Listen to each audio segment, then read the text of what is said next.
बोलो श्री सतगुरु महाराज की, श्री प्राणनाथ प्यारे की।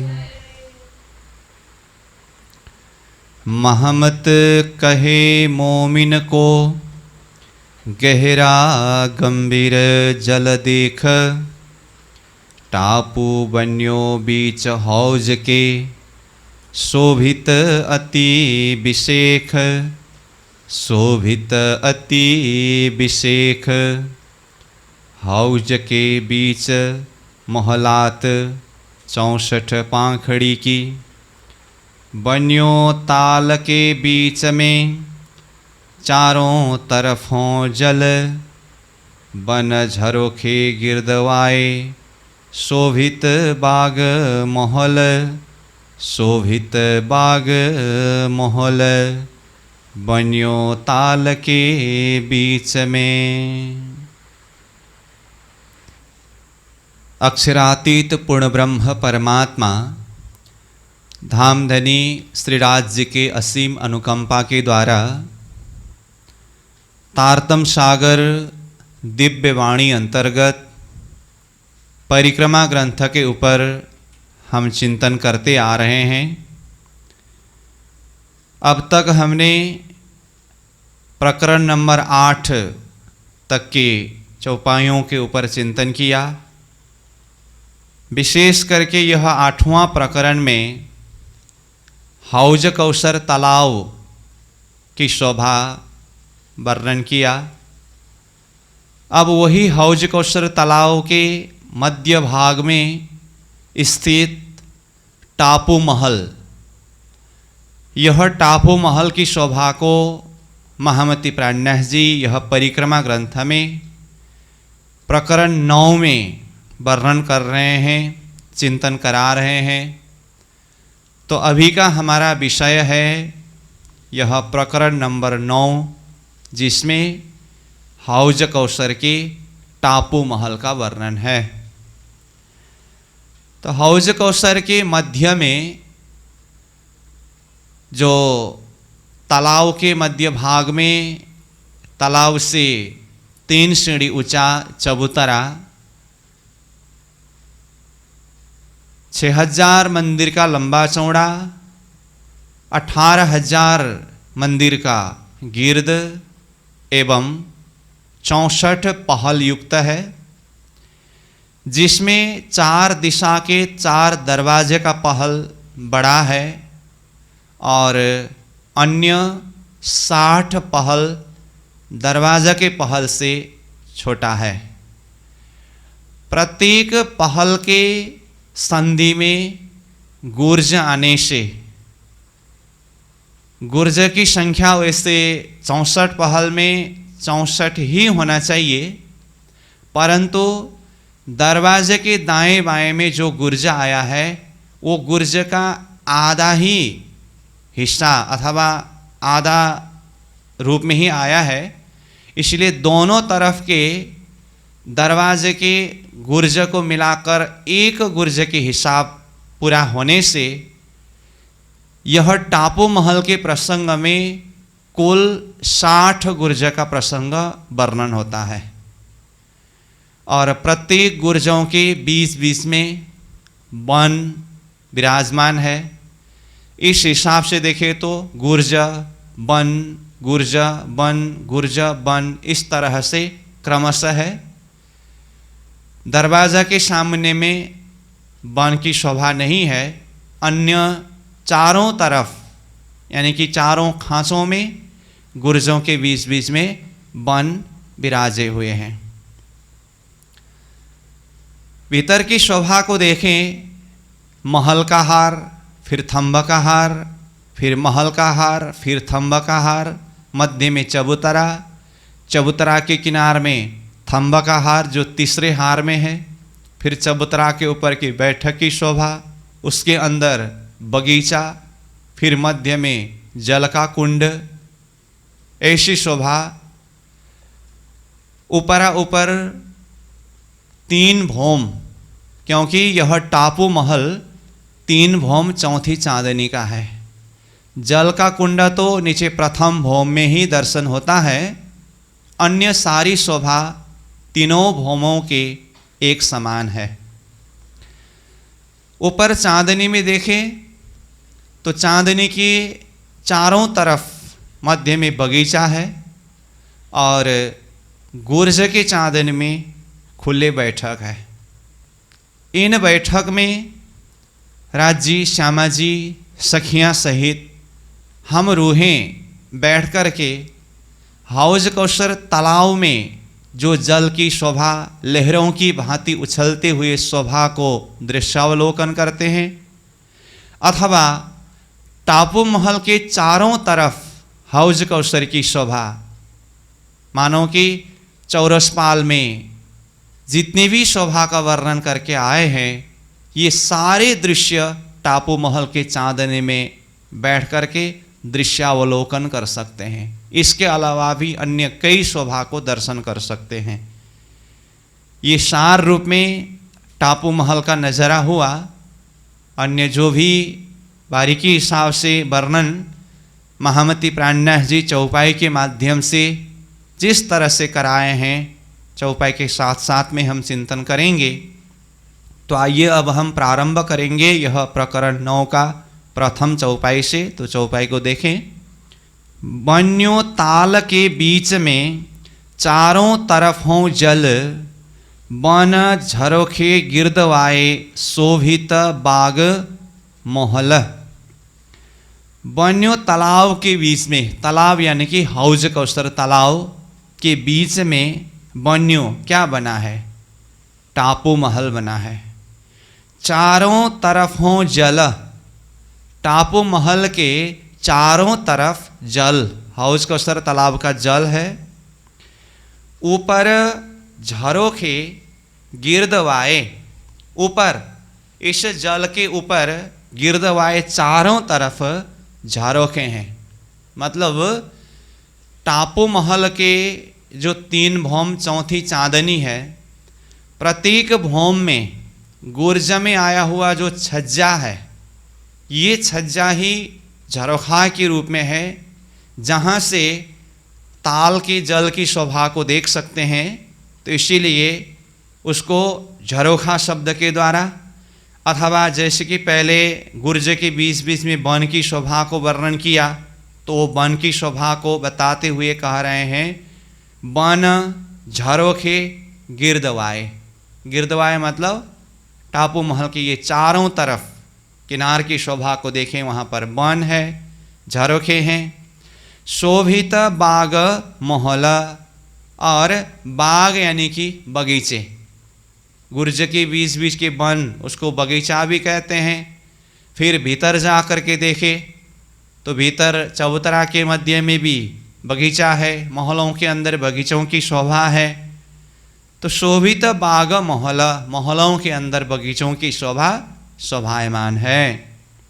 अब कहूँ ताल के मोहल की, जल गिरदवाए गहरा गंभीर, लहरें लगे बीच गुर्ज के, जल खलकत उज्जल खीर। अब कहूँ ताल के मोहल की, ताल के मतलब हौज कौशर, ताल के मोहल की मतलब टापू महल की। तो इसके विषय में मैं कहने जा रहा हूँ। प्राणनाथ जी कहते हैं जल गिरदवाए गहरा गंभीर, ये टापू महल के गिरदवाए चारों तरफ बहुत गहरा गंभीर शोभा लिए हुए जल विराजमान है, शोभायमान है। लहरें लगे बीच गुर्ज के, अब ये ताल की जल में जो लहरें उठते हैं, तो ये टापू महल के जो गुर्ज है वहाँ तक जा कर के ये जल की लहरें उछलते हैं। लहरें लगे बीच गुर्ज के, जल खलकत उज्जल खीर।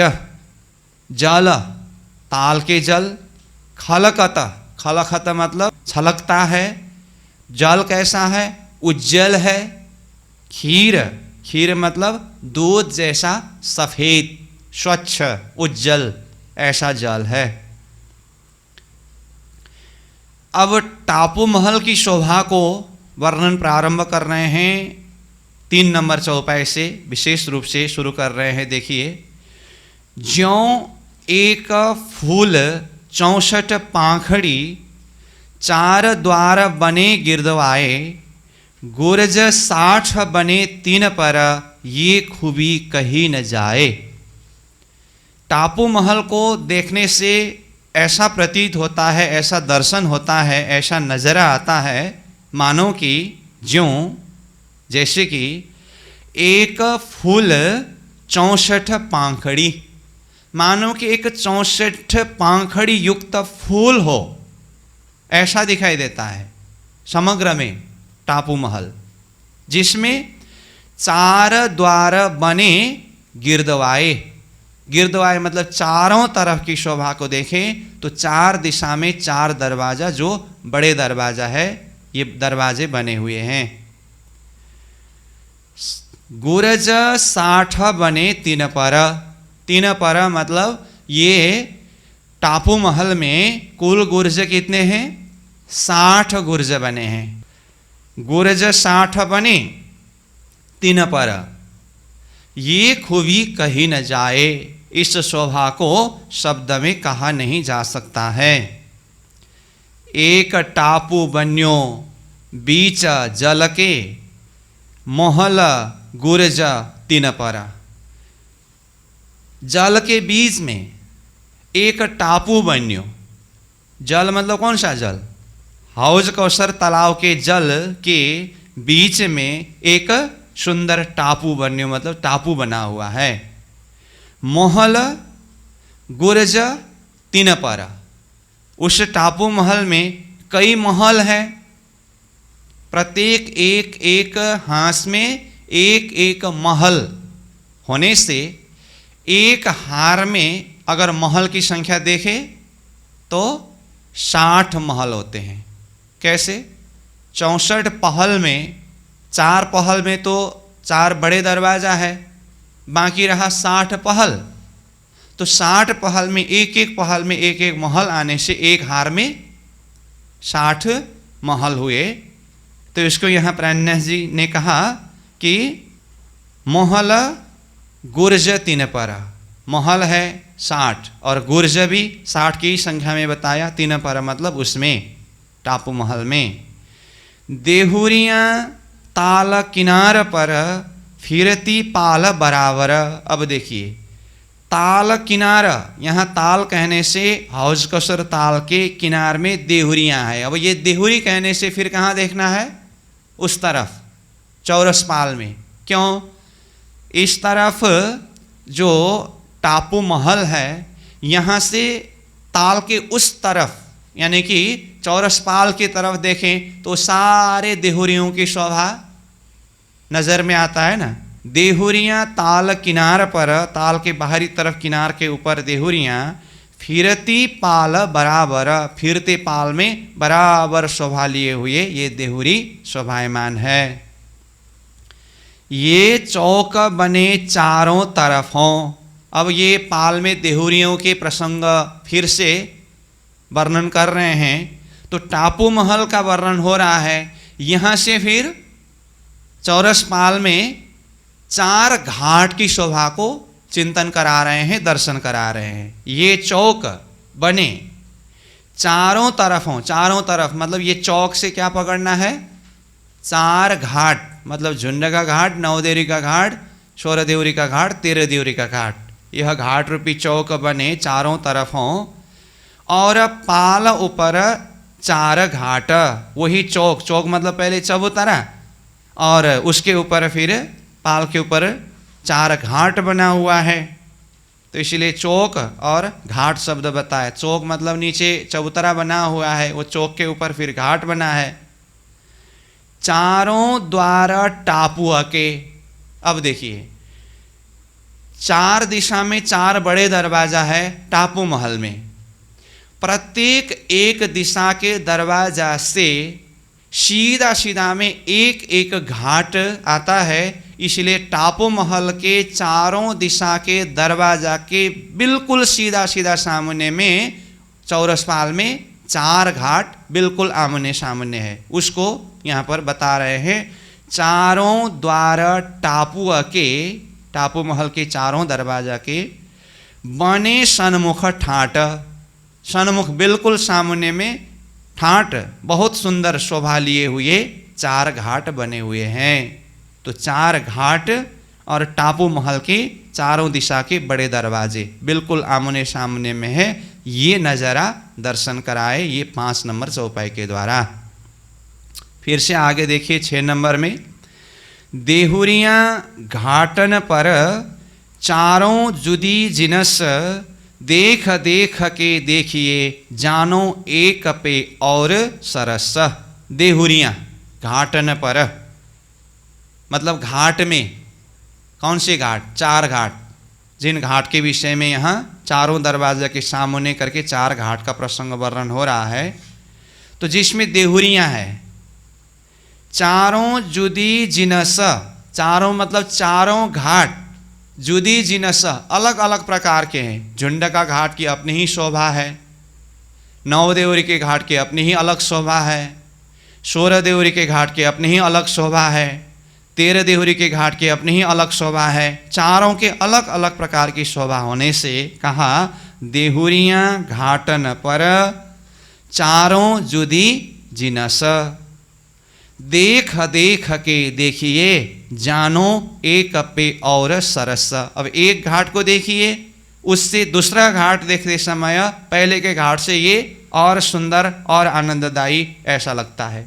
फिर दूसरे घाट से तीसरे घाट को देखिए, वो दूसरे घाट से तीसरे घाट पहले से और अधिक आनंददायी, रस भरी, सरस ऐसा प्रतीत होता है। इसलिए कहा देख देख के देखिए जानो, मानो कि एक पे और सरस, एक से दूसरा और सरस है और आनंददायी शोभा से युक्त है, ऐसा दर्शन होता है। पाल टापू हीरे एक की, दिन में कई महलात, अनेक रंग नंग देखत, असल हीरा एक जात। अब ये तो पहले भी ऐसा भाव वर्णन हुआ। पाल टापू हीरे एक की, पाल को देखते समय चाहे टापू महल को देखिए, देखने से ऐसा प्रतीत होता है मानो कि वो एक हीरे का ही बना हुआ है।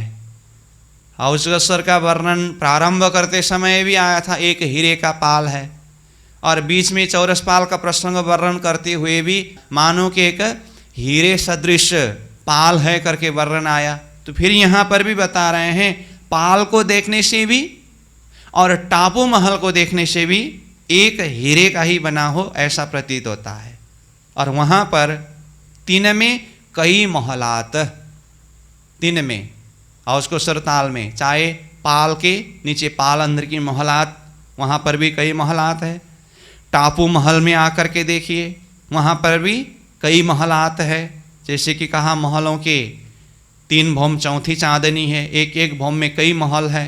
तो इन सब को कहा 3 में कई महलात। अनेक रंग नंग देखत, उन महलों में देखने से, चाहे महल में देखिए चाहे पाल में देखिए, अनेकों प्रकार के रंग नंग दिखाई देता है। देखिए एक रूप में देखने से एक हीरा सदृश दिखाई देता है, परंतु वहाँ एक ही रंग है ऐसी बात नहीं है। कहा अनेक रंग नंग देखत, असल हीरा एक जात। फिर असली रूप में, एक रूप में देखने से एक हीरे का ही जात का है पूरा टापू महल अथवा पूरा हाउसगस्वर ताल, ऐसा दृश्य अवलोकन होता है। फिर कहा जब खूबी ताल यूं देखिए, चढ़ चांदनी पर फिरती पाल बन देहुरी, जल शोभित अति सुंदर। जब खूबी ताल यूं देखिए, इस तरह से देखने से, जब खूबी मतलब शोभा, ताल ताल को यूं इस तरह से देखने से, दर्शन करने से, कहाँ बैठ करके दर्शन करने से? चढ़ चांदनी पर। किसकी चांदनी? टापू महल की चांदनी, 3 भौम चौथी चांदनी है ना। तो ये चांदनी में चढ़ करके देखने से कैसा शोभा दिखाई देता है?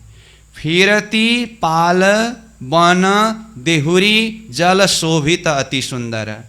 पाल में यानी कि चौरस पाल में देखे, फिरती वन है, देहुरी है, फिर आगे नीचे ताल में देखिए जल शोभित अति सुंदर, अत्यंत सुंदर जल सुशोभित है।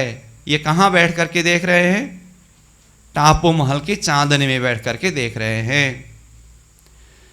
तले शोभा चारों द्वार ने, आगू कठेड़ा बैठक, आराम लेवे इन ठौरों, जब कबहू आवे इत हादी हक्का। तले, अब ये टापू महल के नीचे प्रथम भौम में बाहरी किनार में जाकर के देखे तो वहाँ शोभा चारों द्वार ने, चारों तरफ चार दरवाज़ों की शोभा शोभायमान है। और उसके आगे यानी कि जिस चबूतरा में टापू महल बना हुआ है उस चबूतरा के किनार में जाके देखे तो आगू कठेड़े बैठक, वहाँ पर कठेड़े लगे हुए हैं और बीच बीच में सुंदर बैठक बने हुए हैं। आराम लेवे इन ठौरों, इन ठौरों में चाहे नीचे के इन बैठकों में बैठ करके हो, चाहे ऊपर चांदनी में बैठ करके हो, किसी भी स्थान में बैठ करके राजी श्यामा जी और सखियाँ आराम लेवे, आराम लेते हैं इन ठौरों में। जब कबू आवे इत हादी हक, जब कभी भी आते हैं हादी श्यामा जी महारानी, हक श्रीराज जी सहित हम सखियाँ जब कभी भी आते हैं इन अलग अलग स्थानों में आराम लेते हैं, बैठते हैं और साथ में विविध प्रकार के खेल तमाशे करते हैं।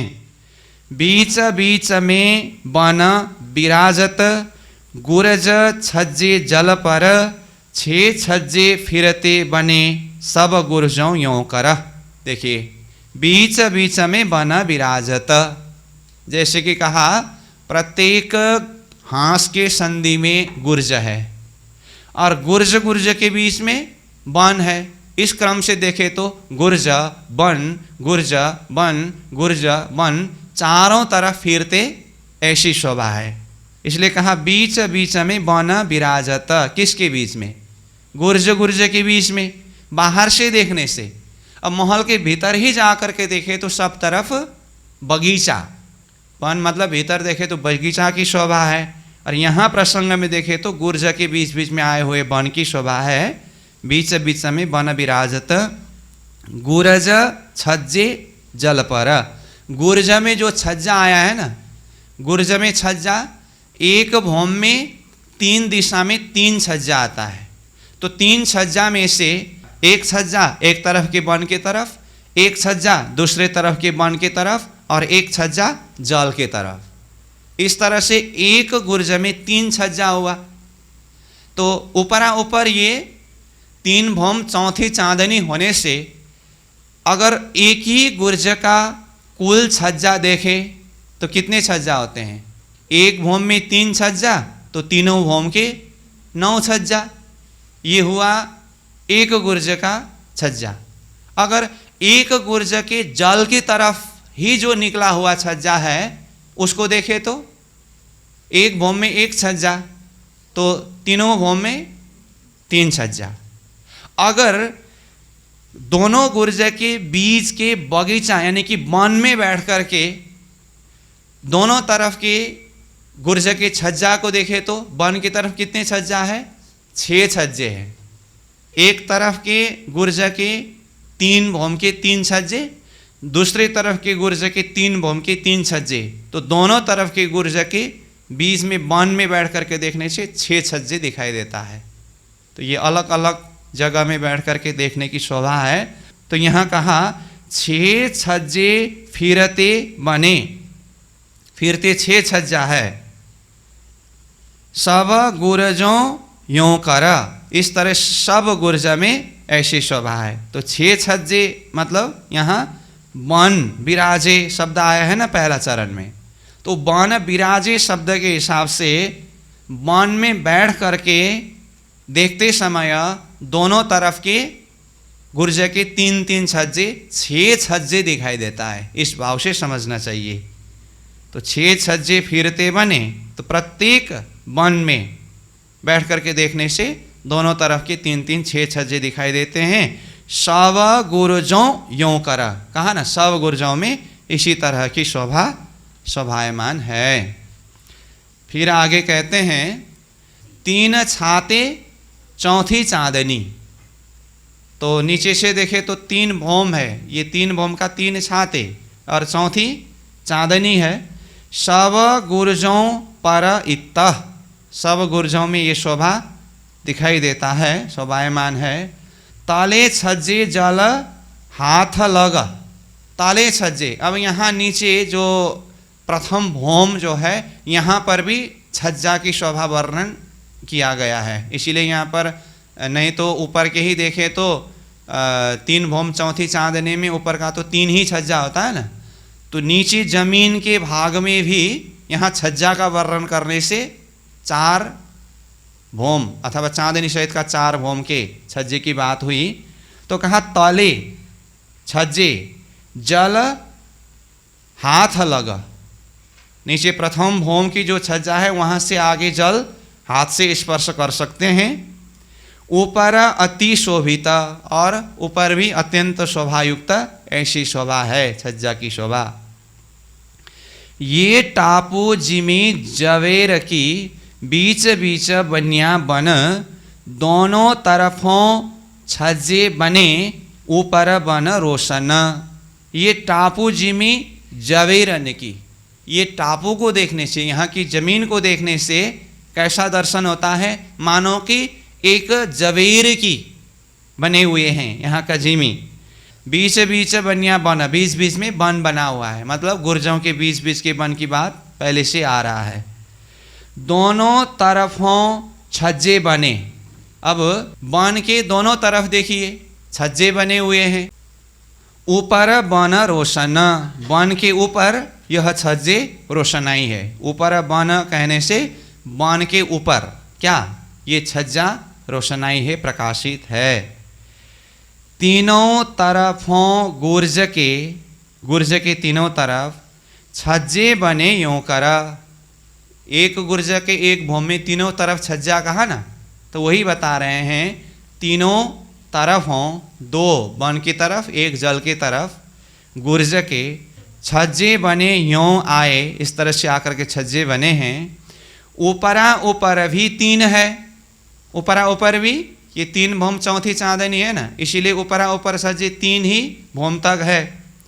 क्यों कहूँ शोभा ताए, उसकी शोभा को मैं किस तरह से वर्णन करूं। 3 छज्जे तरफ जल के, अब एक गुर्ज के ऊपर चौथी चांदनी तक के छज्जों को पूरा देखे तो 3 छज्जे तरफ जल के, एक गुर्ज का 3 छज्जा जल के तरफ, 6 छज्जे वन पर, 6 छज्जा वन के तरफ हुआ। जैसे देखिए एक ही गुर्ज का देखे तो जल की तरफ 3 भौम का, और एक वन की तरफ 1 वन की तरफ, तो एक तरफ का 3 छज्जा, दूसरी तरफ का 3 छज्जा, तो 6 छज्जा वन की तरफ हुआ। 3 छज्जे तरफ जल के, 6 छज्जे वन पर, अंदर गिरदवाए महलात। ये वन अथवा गुर्ज के छज्जा, इन सब के अंदर भीतर तरफ देखें तो महलात, महल है। बीच बैठक चबूतर, अब महलों के हार के भीतर जा करके देखिए, जैसे कि पहले ही कहा महल का हार, थंब का हार, फिर महल का हार, फिर थंब का हार, फिर मध्य में चबूतरा। वो चबूतरा में बैठक है कि नहीं, उसको कहा बीच बैठक चबूतरा। 2 गुर्जों बीच मंदिर, देखिए 2 गुर्ज के बीच में मंदिर है। कभी महल शब्द आता है, कभी मंदिर शब्द आता है, तो महलात शब्द आया था वही मंदिर है, क्योंकि एक हाथ में एक, चाहे महल कहिए चाहे मंदिर कहे, एक ही बनते हैं। तो 2 गुर्ज के बीच में हुआ एक मंदिर। हर मंदिर झरोखे, हर मंदिर में झरोखा की शोभा है। अब मंदिर कहते ही दरवाजा झरोखा तो होता ही है। 3 ऊपरा ऊपर, अब प्रत्येक मंदिर अथवा प्रत्येक महल ऊपरा ऊपर कितने भौम तक गए हैं, तीन तीन मतलब 3 भौम, चौथी चांदनी होने से भौम के हिसाब से 3 भौम है, तो 3 3 ऊपरा ऊपर बने तीनों भौमों के। एक भौम में जैसी शोभा है, जैसे महल कहा, फिर भीतर बगीचों की शोभा का वर्णन किया, तो ऊपरा ऊपर तीनों भौमों में एक समान शोभा बने हैं। गुरज गुरज 3 द्वार ने, अब प्रत्येक एक एक गुर्ज में कितने दरवाजा है?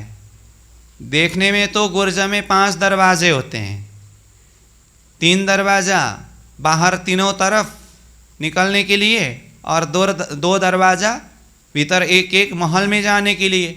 परंतु गुर्ज के ही अपने हिस्सा के दरवाजा देखे तो 3 दरवाजे होते हैं, इसलिए कहा गुर्ज गुर्ज 3 द्वार ने, तीनों भौमों में, ऊपरा ऊपर तीनों भौमों में गुर्ज में 3 दरवाजे, गुर्ज का अपना स्वतंत्र दरवाजा है। कई एक ठौरों चरणियाँ ऊपर चढ़िए जिनों से, कई ठौर में चरणियाँ मतलब सीढ़ियाँ हैं, और जहाँ से ऊपर चढ़ सकते हैं सीढ़ी के द्वारा। ऊपर चढ़िए जिनों से, जिनों से मतलब जिन सीढ़ियों के द्वारा। सामी और हार बनी, सामी और हार मतलब पहले गुर्ज के भीतर एक हार, महल अथवा मंदिर शब्द प्रयोग किया, एक हार बने। फिर उसके सामने मतलब उसके भीतर क्या कहा? और हार बनी, और एक हार महल बने, तो 2 हार महल के हुए।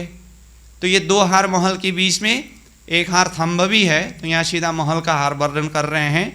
तो सामी और हार बनी मंदिर, सामी मंदिर, बाहर के हार के मंदिर के बिल्कुल सामने में बराबर में भीतर के हार में भी मंदिर ही है। इस हिसाब से देखें तो भीतर के हार में भी कितने मंदिर है? 4 दिशा के 4 दरवाजा को छोड़कर बाकी 60 पहल में 60 मंदिर है आमने सामने। 3 में 60 बाहर, देखिए बाहरी हार में भी 60 मंदिर, और 60 भय अंदर भीतरी हार में भी 60 मंदिर। बीच चेहे बच्चा जल का कई फुहारे छूटत, मतलब ये मंदिरों के हार के भीतर मध्य में जल का चेहे बच्चा है, उसमें कई फुहारे छूटते हैं।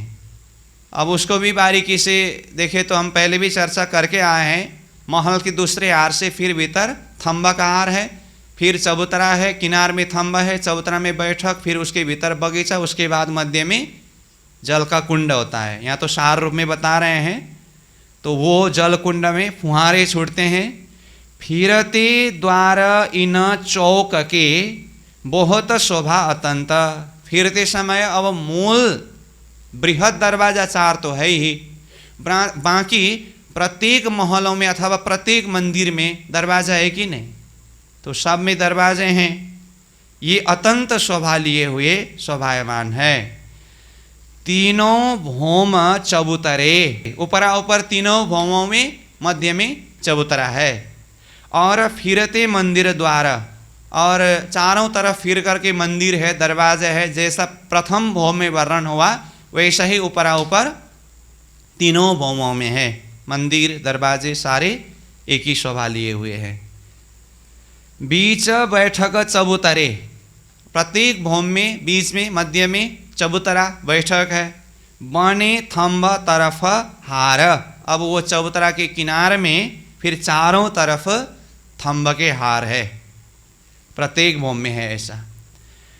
कही फिरती हार थंबन की द्वार द्वार आगों दोए, कहीं फिरती हार थंबन की, थंबों के फिरती हार के विषय में कहा, और द्वार द्वार आगों दोए, प्रत्येक दरवाजा के आगे सामने में भी थंब है। हर मंदिर 2 द्वार ने शोभा लेत अति सोए, हर मंदिर, हर मंदिरों में 2 द्वार ने, दरवाजा के सामने मतलब मंदिर में दरवाजों के सामने में शोभा लेता है सोए, ये शोभा लिए हुए है। 60 गुर्ज फिरते कहे, चारों तरफ फिरते कितने गुर्ज है? 60 गुर्ज है, जो पहले भी कहा उसको फिर से दोबारा बता रहे हैं। गिरद चांदनी दीवाला, अब ये 60 गुर्ज के ऊपर चांदनी में जाकर के देखे तो चारों तरफ फिर करके पहले तो चांदनी के किनारे में दीवार उठा हुआ है और ये गुर्ज की चांदनी में वहाँ सुंदर बैठक बना हुआ है। सोए कमर के ऊपर खूबी लेत कांगरी लाल, ये दीवाल शब्द आया ना, तो ये दीवाल कितना ऊंचा उठा है, चांदनी की जमीन से कमर भर ऊंचा चांदनी के किनारे में फिरता दीवाल उठा है और उसी के साथ में वो गुर्ज के चांदनी में बैठक बना हुआ करके कहा ना, ये भी चांदनी की जमीन से 3 सीढ़ी ऊंचा ही होता है। तो कहा सोए कमर के ऊपर खूबी लेत कांगरी लाल, उसके किनारे में लाल कांगरी खूबी यानी कि शोभा लिए हुए हैं। ऊपर चांदनी कठेड़ा, ऊपर अब किनार में चांदनी के किनारे में कठेड़ा तो होता ही है, बैठक है तो। बीच जोड़ सिंहासन, बीच चांदनी के मध्य भाग में, टापू महल के चांदनी के मध्य भाग में जोड़ सिंहासन, जोड़ कहने से अब जुगल स्वरूप राजश्यामा जी के सिंहासन है। राजश्यामा जी बीच में, उस सिंहासन के बीच में, मतलब वो चांदनी के बीच में जो सिंहासन है उस सिंहासन में धामधनी विराजते हैं। तो बीच में शब्द फिरती बैठक रूहन, चारों तरफ सखियों के रूहों के बैठक चारों तरफ घेर करके बैठते हैं। तो सखियों के बैठक के बीच में होने से राजश्यामा जी के सिंहासन अथवा बैठक को बीच में शब्द प्रयोग किया। तो कुल मिलाकर के क्या हुआ, राजश्यामा जी बीच में, मध्य में राजश्यामा जी सिंहासन के ऊपर विराजे हुए हैं। फिरती बैठक रूहन, फिरते चारों तरफ फिर करके रूहन सखियों की बैठक शोभायमान है। कबो मिलावा नजीक, कभी कभी तो सखियों के बैठक राजश्यामा जी के ये सिंहासन बैठक के बिल्कुल नज़दीक में ही बैठते हैं। मिला बैठे गिरदवाए, राजश्यामा जी के गिरदवाए नज़दीक में पास में चारों तरफ घेर करके बैठते हैं। छोटा तखत दुलीचे पर, वहाँ पर छोटा तखत है, फिर बैठने के लिए नीचे दुलीचा यानी कि गलीचा है, वहाँ पे बैठते हैं। बैठी रूहे अंगसो अंग लगाए, सखियाँ अंग में अंग लगा करके वहाँ बैठते हैं। तो यहाँ कहा कभी नज़दीक में बैठते हैं तो कभी दूर में जा कर के बैठते हैं। आगे कहेंगे कबो कबो बैठिया कुर्सियों, कुर्सियों में जा कर के बैठते हैं।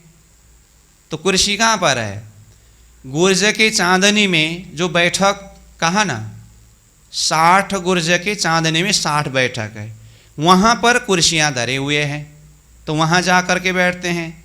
रूहें 12,000 सखियाँ सारे। कबू 2-2 एक कुर्सी पर, अब कुर्सी भी अलग अलग प्रकार के, कोई कोई कुर्सी में एक कुर्सी में 2-2 सखियाँ मिल करके बैठते हैं। कभी कबू 2-2 मतलब 2-2 सखियाँ एक कुर्सी पर, एक कुर्सी में बैठते हैं। कबू हर कुर्सी 4-4, कभी कभी हर एक कुर्सी में 4-4 सखियाँ बैठते हैं। कबू 2-2 सय एक कुर्सियों, कभी कभी तो एक ही कुर्सी में 200-200 सखियाँ बैठते हैं।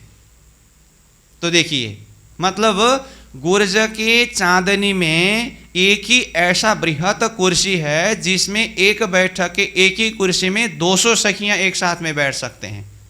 तो इस तरह से देखें तो गुर्ज 60 है, 60 गुर्ज की चांदनी में 60 बैठकें हुए और एक बैठक में अथवा एक कुर्सी में 200 सखियाँ बैठे तो 60 ही गुर्ज की चांदनी की बैठक में 200 गुना 60 इजकल टू कितने सखियाँ हुए, 12,000 सखियाँ।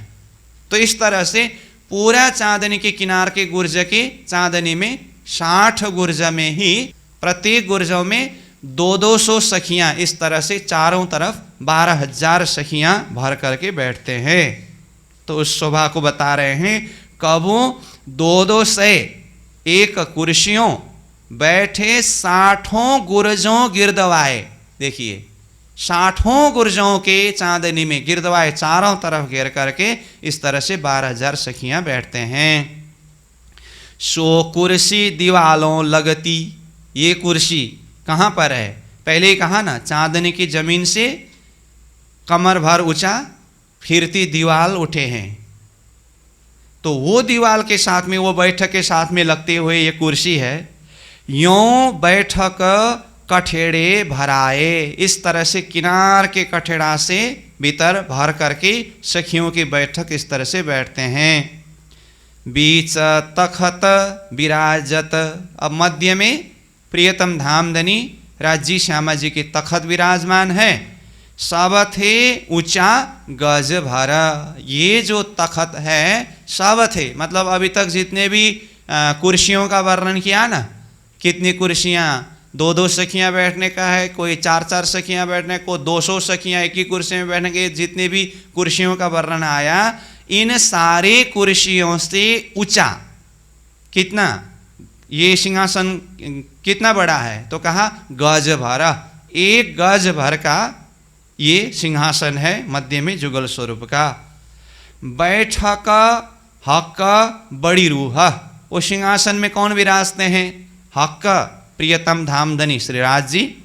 बड़ी रूह श्यामा जी, श्यामा जी को बड़ी रूह कहा ना, तो श्यामा जी महारानी यानी कि जुगल स्वरूप सिंहासन में विराजते हैं। शोभा लेता सब पर, बाकी सब तरफ शोभा लिए होते हैं, मतलब अब चौकी में, दुलीचों में सखियाँ बैठते हैं, सब तरफ शोभायमान होता है।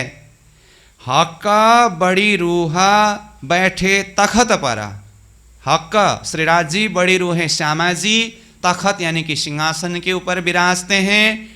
फिरती रूहें बैठता, फिर चारों तरफ फिर करके रूहें मतलब सखियाँ, फिरती मतलब फिर करके मतलब घेर करके रूहें बैठता, सखियाँ बैठती है। 2-2 सै बीच गुर्ज के, देखिए जो भाव पहले ही बताया या चौपाई में वही खुलासा करते हुए आ रहे हैं। 2-2 सै बीच गुर्ज के, मतलब एक गुर्ज के बैठक के बीच में 2-2 से सखियाँ बैठते हैं, तो 12,000 रूहें इत्ता, 12,000 सखियाँ इस तरह से यहाँ के बैठक में बैठते हैं। तो अब ये स्थान में किस समय में लीला करने के लिए जाते हैं? जैसे पहले से हमने कई बार प्रसंग में चर्चा तो किया, शुक्ल पक्ष की 14 तिथि के दिन यहाँ पर सैर के लिए, लीला विहार के लिए जाते हैं करके, जो बात यहाँ 28 नंबर चौपाई में स्वयं प्राणनाथ जी खुलासा करके बता रहे हैं। देखिए, चाँद 14वीं रात का बैठे चांदनी नूर जमाल, सन्मुख सवे बैठाए के करे खावंद रूहें खुशाल। चाँद 14वीं रात को, चाँद मतलब चंद्रमा की रात्रि, चंद्रमा की रात्रि कहने से कृष्ण पक्ष है या शुक्ल पक्ष है? शुक्ल पक्ष है। चाँद शब्द से चंद्रमा की रात्रि शुक्ल पक्ष अर्थ लेना है, और शुक्ल पक्ष के 14वीं मतलब चतुर्दशी तिथि, तो शुक्ल पक्ष के चतुर्दशी तिथि के रात का, रात्रि के समय में, मतलब वन विहार के लिए जाने का समय तो चौथी प्रहर 3 बजे से है, तो 6 बजे तक की लीला तो है ही। शुक्ल पक्ष के समय में 6 बजे से 9 बजे यानी कि 5वीं प्रहर का समय भी विहार लीला है। इसीलिए शुक्ल पक्ष के 14वीं तिथि के रात के समय में ये हौज कौसर तालाब में अथवा हौज कौसर के ये टापू में बैठे चांदनी नूर जमाल, चांदनी मतलब यहाँ प्रसंग टापू महल की चांदनी का चल रहा है, तो यहाँ चांदनी में नूर जमाल प्रियतम धामधनी श्रीराज जी महाराज श्यामा जी सहित अपनी सखियों को लेकर के यहाँ विराजते हैं। सन्मुख सवे बैठाएगे, अब धामधनी विराजते समय सन्मुख सामुन्य में सवे 12,000 सारे सखियों को बैठाते हैं, और बिठा करके क्या करते हैं? करे खावंद रूहें खुशाल। खावंद मतलब मालिक परमात्मा प्रियतम धामधनी श्रीराज जी, रूहें आत्माओं को खुशाल मतलब प्रसन्नता आनंद प्रदान करते हुए यहाँ विराजते हैं।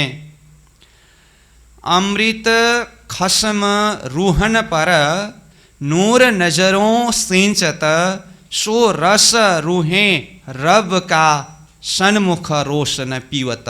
अब देखिए 14 तिथि शुक्ल पक्ष का पूर्ण चंद्रमा जैसे ही है, अब एक ही दिन बाकी है पूर्ण चंद्रमा दर्शन होने के लिए, तो ऐसे चंद्रमा की जो शीतलता वो तो है ही, उसके ऊपर प्रियतम धामधनी अपनी नज़र से अमृतमय दृष्टि सिंचन करते हैं, अमृत का पान कराते हैं। तो कहा अमृत खसम रूहन परा, खसम प्रियतम धामधनी श्रीराज जी महाराज रूहन पर आत्माओं में, मतलब आत्माओं को अमृत सिंचन करते हैं।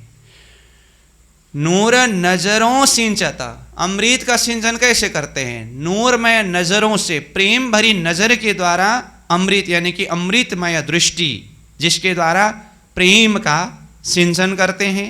नूर नजरों सिंचत सो रस रूहें रब का, रब मतलब मालिक परमात्मा, प्रियतम धामधनी परमात्मा के नजर से यह अमृतमय रस सन्मुख रोशन पीवत, सन्मुख सामने में बैठ करके ऐसे नूरमय प्रकाशमय अमृत का रस नजर से जो सिंचन करते हैं धनी, उसको सखियां सन्मुख सामने में बैठ करके पीवत मतलब पीते हैं। अब ये रसपान करने की बात हुई। अब नजर से सिंचन किया हुआ अमृत को नजर से पान करने की बात तो हुई, तो इसका अर्थ सिर्फ नजर से ही सिंचन करके नजर से ही पान करते हैं, ऐसा नहीं। तो परम धाम में ही वो अमृत का पान करने के लिए चैतन्य सखियों के चैतन्य अंग इंद्रिय है।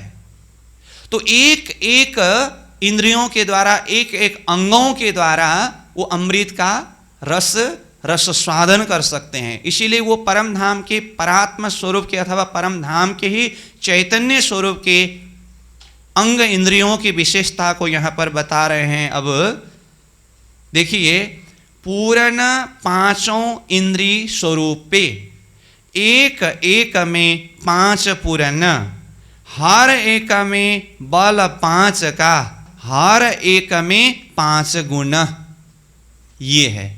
तब इसके भाव को देखिए, पूर्ण पांचों इंद्रिय स्वरूपे, पहला नंबर तो सीधा समझ लीजिए, पांचों इंद्रिय।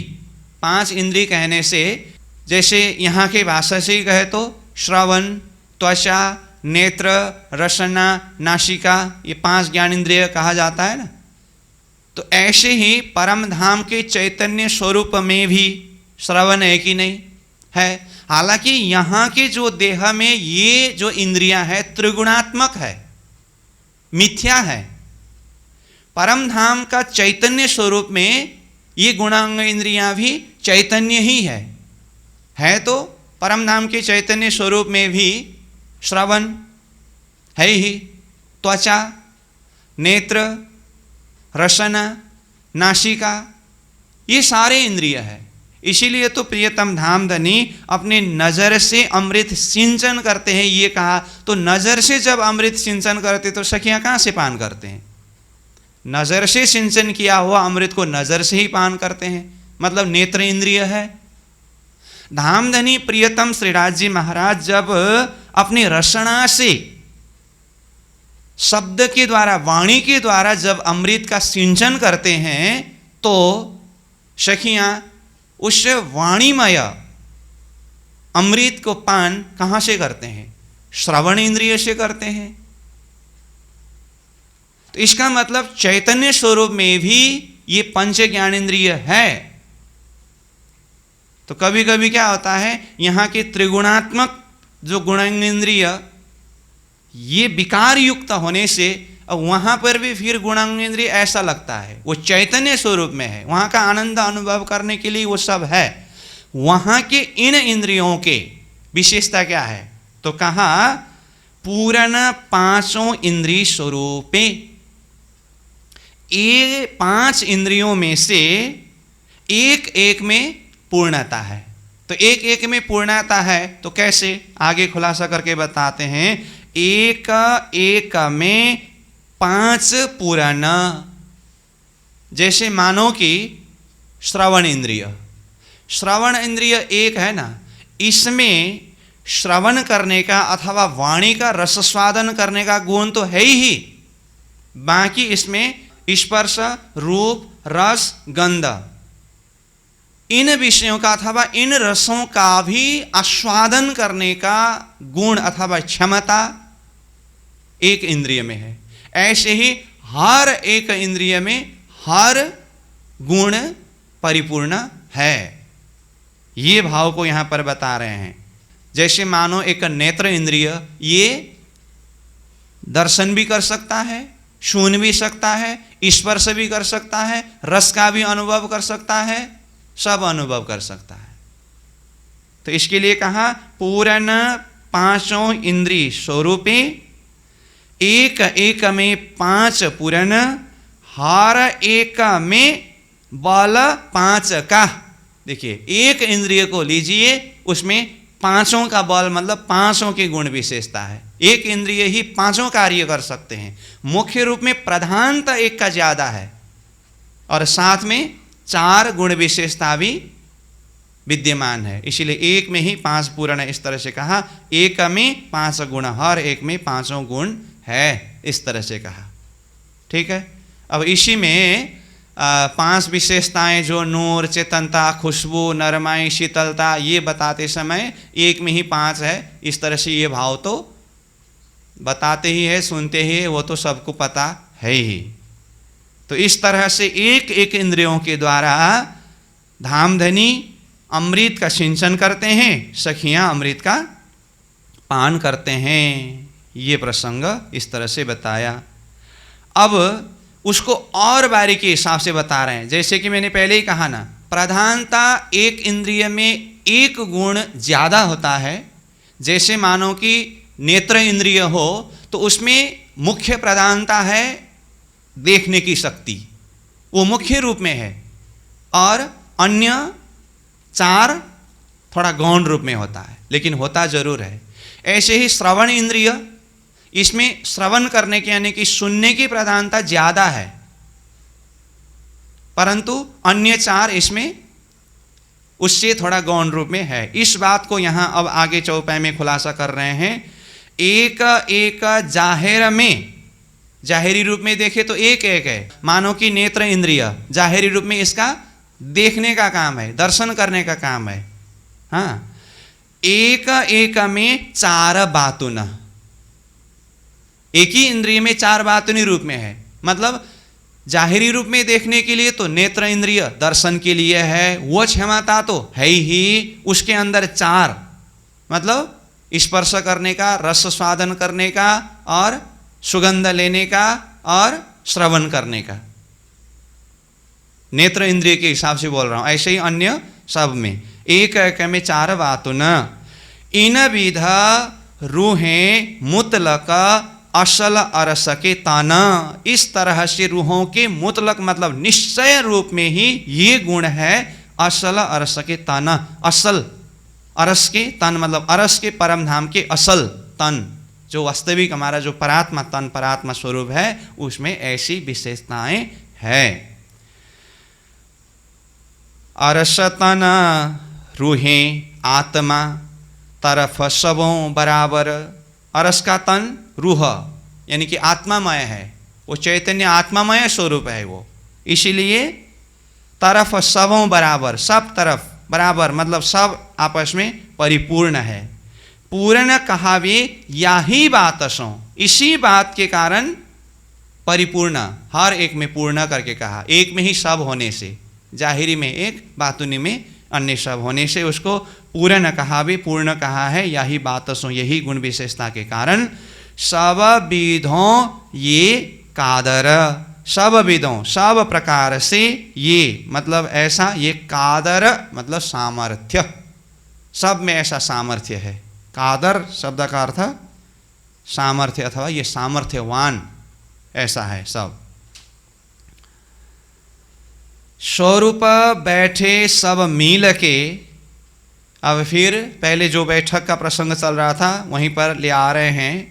राजी, श्यामा जी, सखियां सब मिल करके बैठे हुए हैं।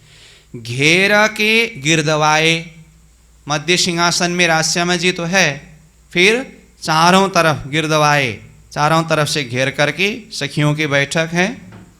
सबों सुख पूर्ण हक का, रूहें लेवे दिल चाहे। सब प्रकार का सुख, हक का पूर्ण सुख, रूहें लेवे दिल चाहे।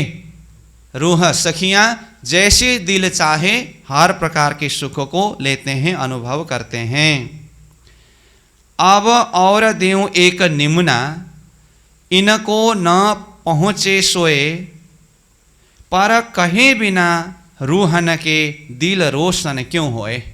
प्राणनाथ जी कहते हैं अब इस बात को समझाने के लिए अब और देऊं एक निमुना, कहा मैं और एक निमुना उदाहरण दृष्टांत देकर के समझाता हूँ। कहा फिर तुरंत कहते हैं इनको न पहुँचे सोए, परंतु यहाँ की जो निमुना है, उदाहरण है, यहाँ तक पहुँचता ही नहीं। मतलब संसार की ये नमूना उदाहरण ये परम धाम में, चाहे हौज कौसर में हो, यहाँ की बैठक सारा परम धाम में हो, पहुँचेगा तो नहीं। फिर नहीं पहुँचेगा करके चुपचाप बैठ जाओ, कुछ न कहो, ऐसा भी नहीं होगा। तो कहते हैं पर कहे बिना रूहन के दिल रोशन क्यों होए। कुछ नमूना दिए बिना, कुछ उदाहरण दिए बिना, कुछ शब्द में लाए बिना फिर रूहों के मतलब सुंदर साथ के ब्रह्मात्माओं के हृदय में ये परमधाम की शोभा कैसे हृदय में प्रकाशित होगा। इसीलिए कुछ तो कहना ही पड़ रहा है। एक जरा इन जीमिका, ताको नूर न माए आकाश, तिन जीमी के जवेर को होशी कौन प्रकाश। सहूर करके बता रहे हैं एक जरा इन जीमिका, इन जीमिका मतलब परमधाम की जमीन का एक जरा सा कोई भी वस्तु, मानो कि बालू के कण को ही लीजिए, तो एक जरा सा बालू के कण जो परमधाम की जमीन का है, ताको नूर न माए आकाश, उसके नूर यानी कि प्रकाश आसमान में न माए मतलब नहीं समाता है। तो एक जरा सा एक बालू के कण की प्रकाश आसमान में नहीं समाता है, तो तीन जीमी के जवेर को, तीन जीमी मतलब उस जमीन परमधाम की जमीन के जवेर मतलब जबरातों के प्रकाश, होशी कौन प्रकाश, उसका प्रकाश कैसा होगा। अब उसको मैं कैसे वर्णन करूं। फिर आगे देखिए, सो जवेर आगो रूह के, तो जवेर की प्रकाश ही जब ऐसा है तो फिर वहाँ की रूह जो चैतन्य शक्ति है उनकी प्रकाश रूहन के कैसा दिखावे नूर, वो कैसा नूर यानी कि कैसे प्रकाश को प्रकाशित करते हैं।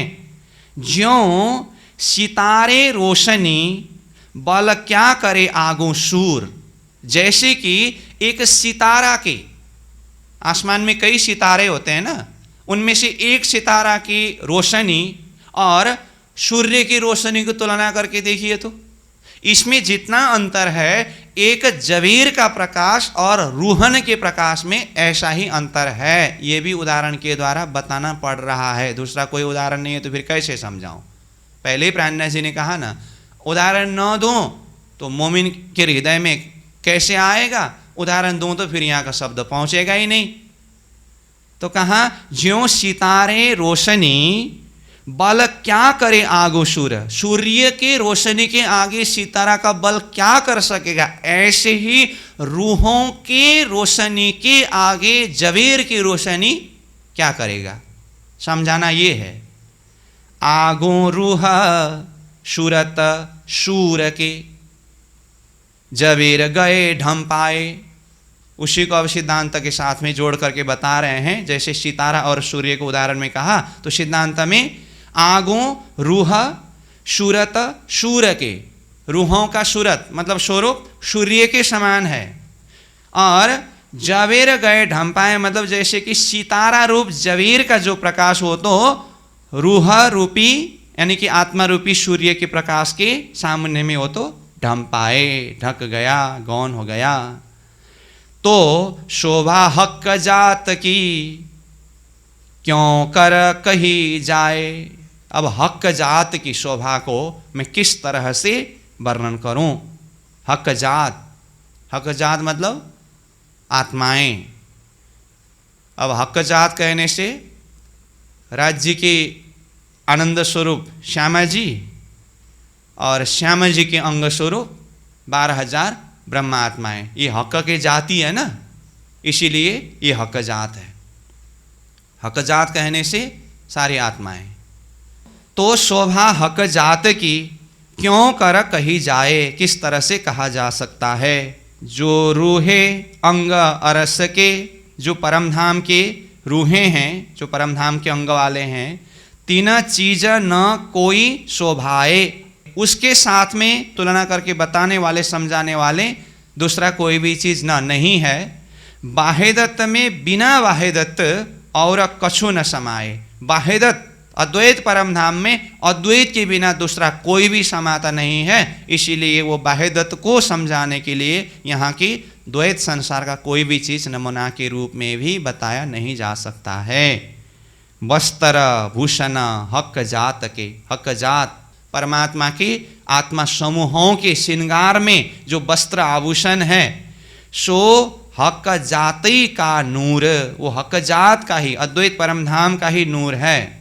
कोई चीज अरस अंग को कर ना सके जहूर, परमधाम के अरस के जो अंगों के, वहाँ के जो प्रकाश को कर ना सके जहूर, मतलब वहाँ के प्रकाश को तुलना नहीं कर सकेगा अथवा उस प्रकाश को शब्द में वर्णन नहीं कर सकेगा। शोभा अंग अरस के, परमधाम के अंग की शोभा अथवा वहाँ के प्रकाश, या वस्त्र या भूषण, या तो वस्त्रों के प्रकाश को देखिए, शोभा को देखिए, या तो आभूषणों की प्रकाश शोभा को देखिए। होवे दिल चाह्या कई विध का, अब जैसा दिल चाहता है वैसा ही कई प्रकार की शोभा से युक्त होते हैं। शोभा श्रृंगार माहे छिन्न, क्षण भर में जैसा दिल चाहे वैसा ही वस्त्र आभूषण वहाँ पर तैयार हो जाते हैं। तो उसको मैं कैसे शब्द में वर्णन करूं? सो हेम नंग अति उत्तम, अब वहाँ के हेम कहो नंग कहो तो भी परम धाम का ही अति उत्तम जाति का है। इन रूहों के माफक, रूहों की जैसी शोभा है, जैसी महिमा है, वहाँ के वस्त्र आभूषणों में जो हेम नंग जड़े हुए हैं उसके भी शोभा उसी माफक है। वस्त्र भूषण सब साज के, जितने भी साज सामग्रियों के, जाए देखे नजर भर हक, जाए मतलब जिसको देखे, देखते हैं, नजर भर हक, हक प्रियतम धाम धनी स्वयं जिन वस्त्र आभूषणों को नजर भर करके देखते हैं, तो जिन वस्त्र आभूषणों में हक का नजर सिंचन हुआ है, फिर उसकी महिमा को किस शब्द से वर्णन करे? जाए देखे नजर भर हक। ये शोभा सब साज के, ये संपूर्ण शोभा साज मतलब वहाँ की श्रृंगार के सामग्रियों के है, वस्त्र आभूषणों के है। रूहें ले बैठी अपना नूर, अब इस वस्त्र आभूषणों के साथ में सखियां अपने नूर को, अपने ही अंग अंग के प्रकाश को लिए हुए बैठे हुए हैं। सो आगो हक बड़ी रूह नूर के, देखिए अभी हक जात करके किसकी शोभा का वर्णन किया था? जैसे पहले ही कहा हक का यानी कि परमात्मा के अंग का नूर श्यामा जी, श्यामा जी के अंग का नूर 12,000 सखियां, इसीलिए ये 12,000 सखियां हक जात जिसके विषय की बात हुई।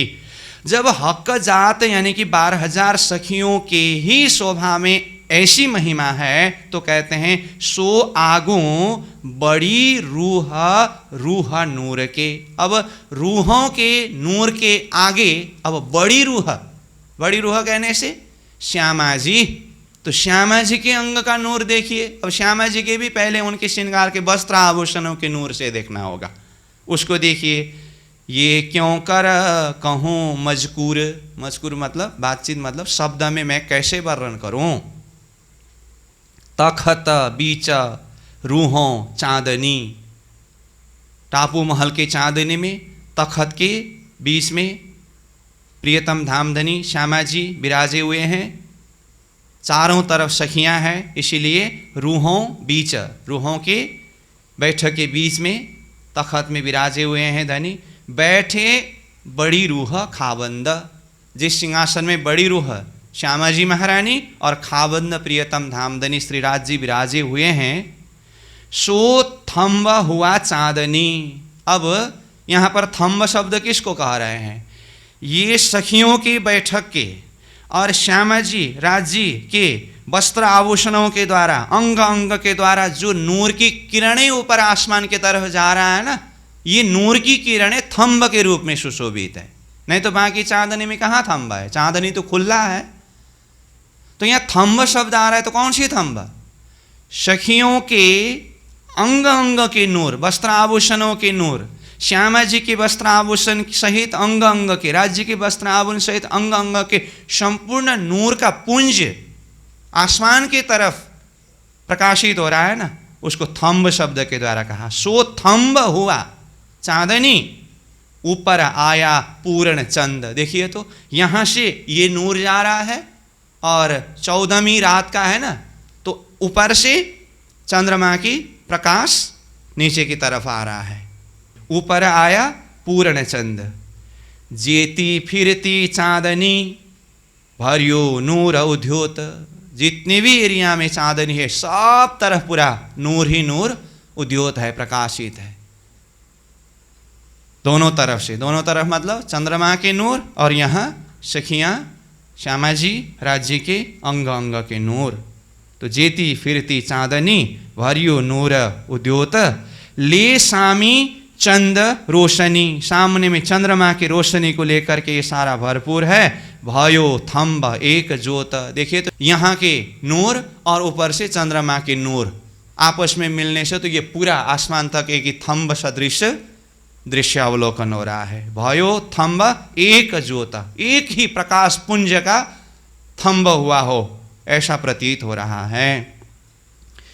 इन नूर थम्ब की रोशनी, पड़ी ताल पर जाए। देखिए तो ये नूरमय प्रकाश पुंज जो थम्ब के रूप में है, इसके रोशनी नीचे चारों तरफ हौज कसर ताल में जाकर के पड़ा हुआ है। अब उसके अंदर की ये शोभा किस शब्द से वर्णन करेंगे? इन नूर थम्ब की रोशनी पड़ी ताल पर जाए, जल थम्ब कियो आसमान लो। अब जल के अंदर ही देखते समय ऐसा लगता है कि ये प्रकाश पुंज रूपी थम्ब पूरा आसमान तक चला जा रहा है। ये प्रकाश ऐसा दिखाई देता है। घेरियो चंद गिरदवाए, जाकर के पूरा आसमान को यही थम्ब ने चंद्रमा को चारों तरफ से घेर रखा है, ऐसा दर्शन होता है। जंग करे जो थम्ब की, अरस जोत सो आए, मिली जोत जिमी बन की, ये नूर आकाश न समाए। अब ऊपर का थम्ब नीचे आकर के जंग कर रहा है, नीचे का थम्ब ऊपर जाकर के जंग कर रहा है। मिली जोत जिमी बन की, अब उसके ऊपर जमीन की ज्योति, बन का ज्योति, ये सब बीच में आकर के मिल रहा है। ये नूर आसमान क्यों समाए? ये नूर अब आसमान में कैसे समाएगा? महमत कहे ए मोमिनो, जो होवे अरवा अरस, सो प्रेम प्याले ल्यो भर भर, पीजे हक सो अरस परस। अब ये पूरा रस आनंद प्रेम मस्ती का ये शोभा का वर्णन करने के बाद ये प्रकरण का अंतिम में अपराह्न जी कहते हैं, महमत कहे ए मोमिनो। मामती कहते हैं मोमिन ब्रह्म सृष्टि सखियाँ, जो होवे अरवा अरस, जो भी परमधाम की आत्माएं हैं, सो प्रेम प्याले ल्यो भर भर, प्रेम का प्याला भर भर के पीजिए। हक सो अरस परस, हक के साथ में अरस परस आमने सामने एकाकार होकर के प्रेम का प्याला, इश्क का प्याला पान करिए और तृप्त हो जाइए। इस तरह से ये 9वां प्रकरण पूरा हुआ और हौज कसर के टापू महल का प्रसंग सहित 8वां प्रकरण और 9वां प्रकरण में हौज कसर का वर्णन प्रसंग पूरा हुआ। तो अभी के लिए चौपाई दोहरा करके यहीं विश्राम करेंगे। महमत कहे ए मोमिनो, जो होवे अरवा अरस, सो प्रेम प्याले ल्यो भर भर, पीजे हक सो अरस परस, पीजे हक सो अरस परस। बोलो श्री प्राणनाथ प्यारे की प्रणाम।